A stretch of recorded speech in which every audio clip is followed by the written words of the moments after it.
Alright mga kaibigan, no? Nais kong i-share sa inyo itong isang tutorial na to na paano pagkasa ng rayos no, sa hub tsaka sa rim, no? Ngayon itong hub na to, pang Honda Wave po ito or XRM. Tapos yung rim po by 17. Tapos yung rayos po natin 161 9G mga kaibigan. Yung taba niya 9. Ngayon tuturo ko sa inyo kung paano pagkasa nito, yung step by step, yung umpisa hanggang sa huli. Ngayon mga kaibigan, sa mga gustong matuto o magkasa ng sarili nilang pagkasa ng sarili nilang motor, no?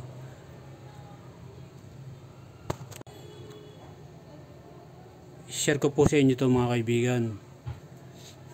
Sa mga gustong matuto para makagawa sila sa mga sarili nilang motor. Sa mga marunong mga kaibigan, sa mga gusto pa lang po matuto ito, sa mga marunong, siyempre marunong na po sila. Ito, tuturo ko lang po. Tara, umpisa na natin mga kaibigan. Ito mga kaibigan, umpisa natin yung guide natin, no? Salpak muna tayo ng rayos mga kaibigan.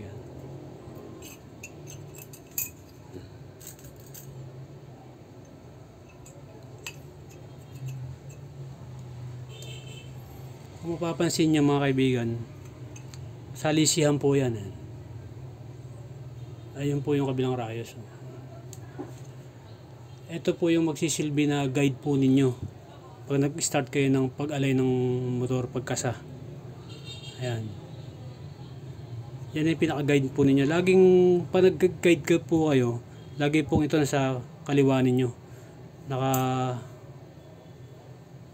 Bandang kaliwa nyo naka-slant, nakahapay na ganyan. Ito sa kanan. Ngayon sunod po naman mga kaibigan, no? Laging mayroong bakanting isa. Yan.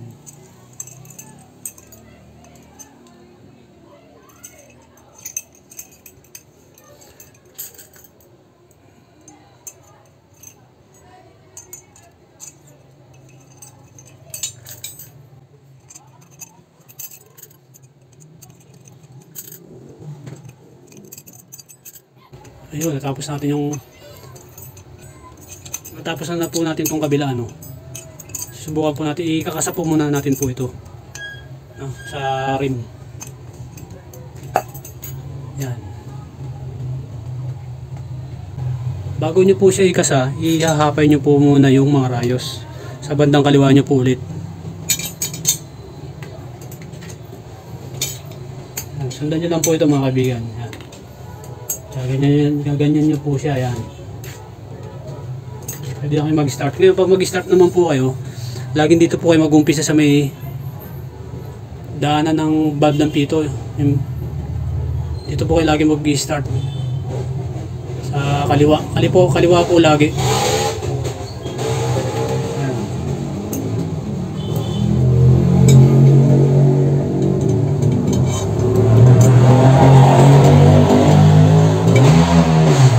Ngayon yung pangalawa naman po mga kaibigan, lalaktawan nyo po ng 3 butas. Galing doon, simula doon sa katabi ng daanan ng pito. 1, 2, 3. Yun yung kasunod po. Ayan.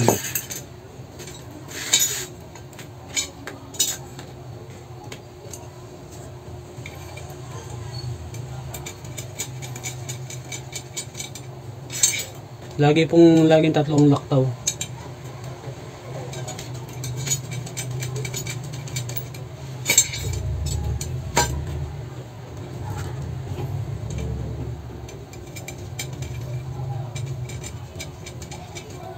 Yan. Mamaya papakita ko sa inyo yung laktaw ng kadapagitan sa may rim. Parang rayo sa trim.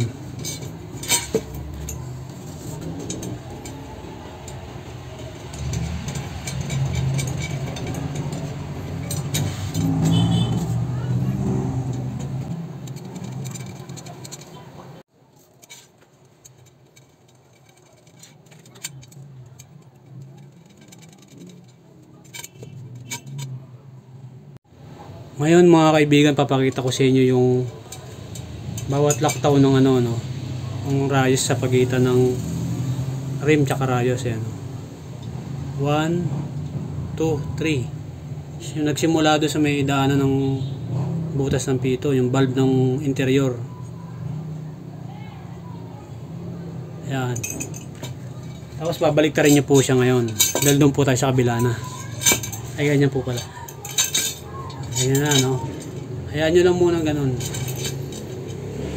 Salpakan po natin yung kabilang lugar naman. Hanapin nyo yung guide ninyo.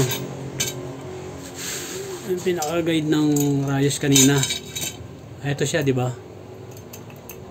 Sasalpakan nyo ulit ng pagitan. May pagitan na isang ano, laktaw na butas. Ayan.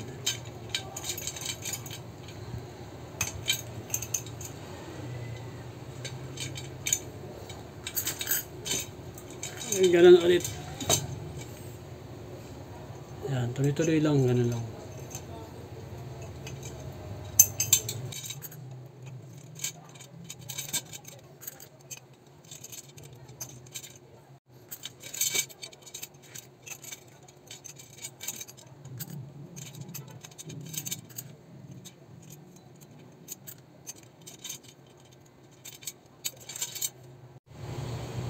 Okay mga kaibigan, na kasalpak na natin yung kabilang rayos, no.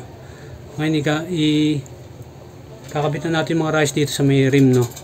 Kabilang side naman. Ngayon bago nyo ikabit, dapat make sure nyo lahat ng mga ulo ng rayos na kalabas sa rim. Ikutin nyo po siya ng pakaliwa rin ninyo. Ayan. Lahat ng mga ulo dapat nakalabas. And ito naman pong pangalawa, kung gusto nyo, doon pa rin kayo mag-umpisa sa ano, sa may guide niyo, sa may daanan ng valve ng interior, yung pito na interior. Ito siya mga kaibigan. Ayan. Doon tayo sa tabi niya. Ngayon bago nyo siya kasahan ng rayos, no, make sure nyo nakalabas lahat ng ano, ng ulo, tapos ihahapay nyo ng mga rayos na, i-ayos nyo na, i-arrange nyo na ng paganyan para di po kayo mahirapan. Ayan. Okay, start na tayo mga kaibigan, ha. Kabilang side naman tayo.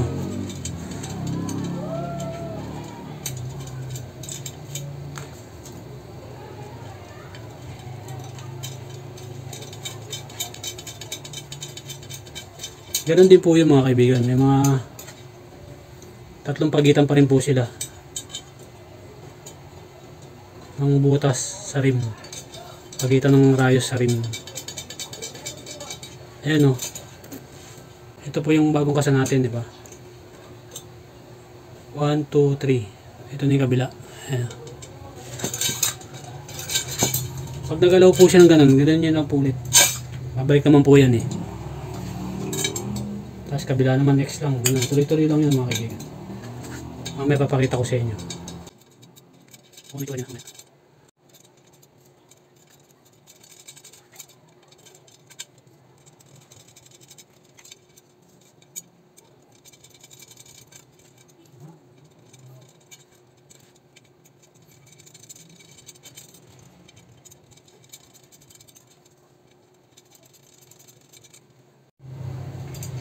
Ngayon, ito na mga kaibigan, na yung unang kasa natin, no.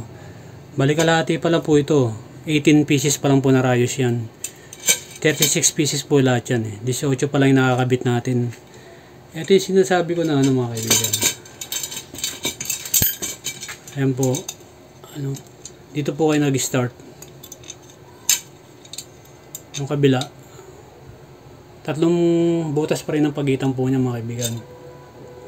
Simula rito, 1, 2, 3. Ito po yung pangalawa. Ayan. 1, 2, 3. Ayan.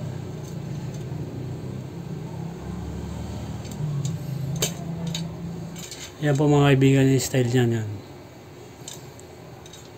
Ngayon, step 2 naman tayo. Yung kabilaan, sa panlabas naman dito. No? Ngayon kung makikita natin, no? Diba? Kaya may pagitan siya. Ito yung mga sa labas naman. Yan, okay. Kabila naman tayo mga kaibigan ha.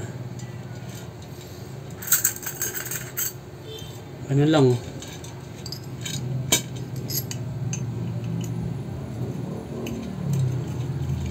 Medyo masikip yung butas, may pintura eh. Yan, ikot. Yan. Masikip, yung pinaka may pwede mo sa dulo. Kaya ko yung pintura. Masikip.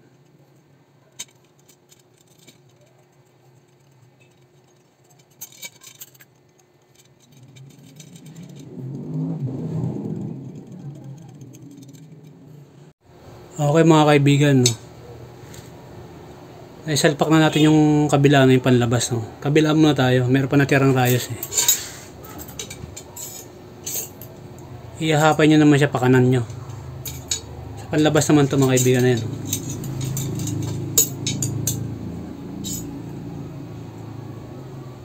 Yan.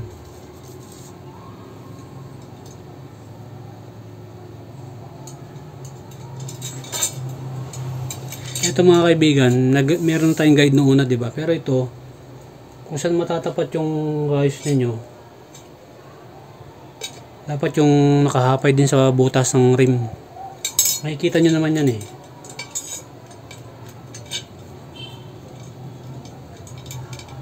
Kung saan tatama yung rayos, kung saan sasakto. Ayan o. Ayan mga kaibigan. Makikita nyo naman po sa rim kung saan yung nakahapa yung butas ng rim eh. Yan o. Next, pangalawa naman.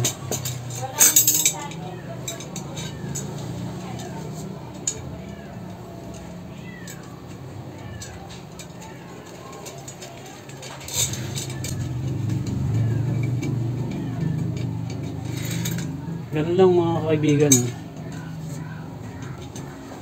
Ang importante dito, ma-assemble nyo yung panloob muna. Basta nakakuha nyo yung panloob nito, nakasan nyo yung panloob, madali na lang po itong panlabas na rayos.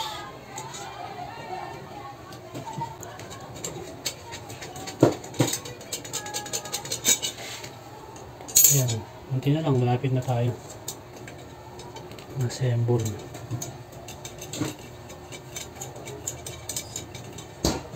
Basta lagi doon po kayo mag-umpisa sa may daanan ng valve ng interior o pito ng interior. Yun po yung makikiging guide ninyo. Pinaka-guide po ninyo yun. Para hindi po kayo maligaw o malito.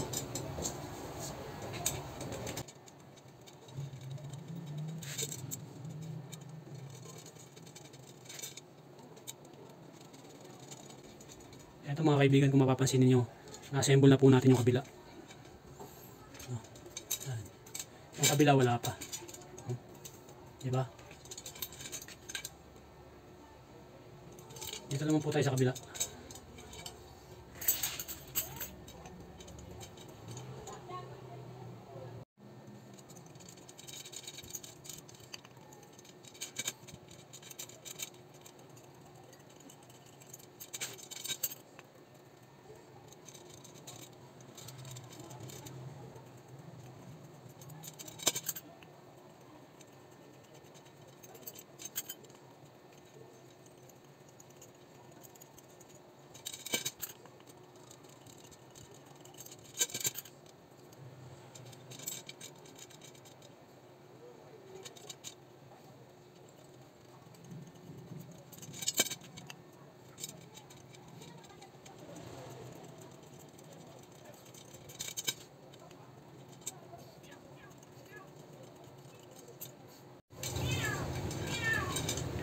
Ito nga mga kaibigan, tapos na natin, no?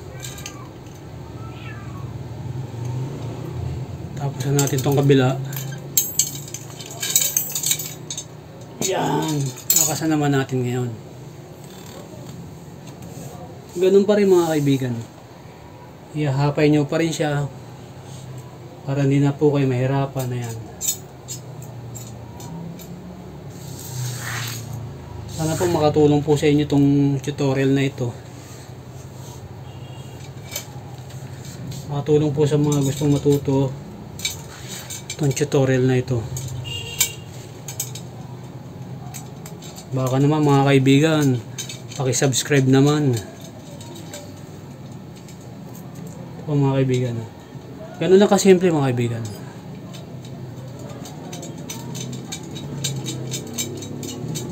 Paki-subscribe po mga kaibigan, Turling Moto. Sakaling makatulong po sa inyo to mga kaibigan.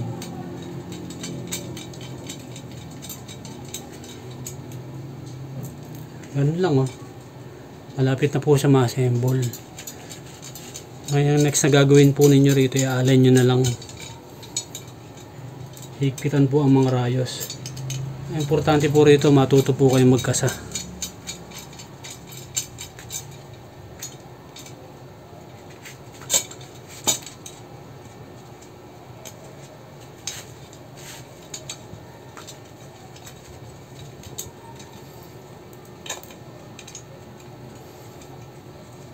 Ang importante lang po dyan yung panloob ng rayos. Yan ang una nyo makasa. Tuloy-tuloy na po yan.